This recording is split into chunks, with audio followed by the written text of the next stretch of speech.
Hi Populist, Steve here with this month's Culture Corner. This month, it's time to wrap up our conversation about the 6 main components of E.O.S. So the last component to discuss is traction.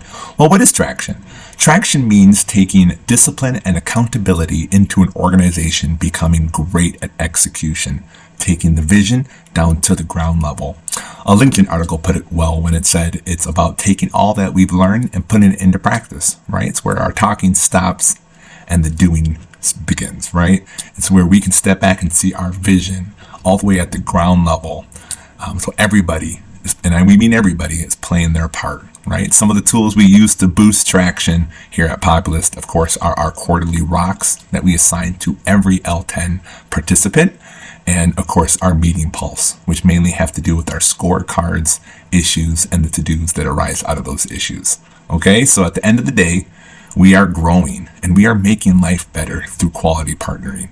Okay, so we are growing strategically and powerfully. It's awesome. Isn't it awesome to know that you're a part of a company that is actively working to make your life better? Right? So the next time you get that feeling that, Populist is, we're going somewhere, well, that's purposeful. And let it be a reminder that you work someplace awesome, right? So until next time, everybody, I hope you have a great Thanksgiving holiday, and I'll talk to you later. Bye.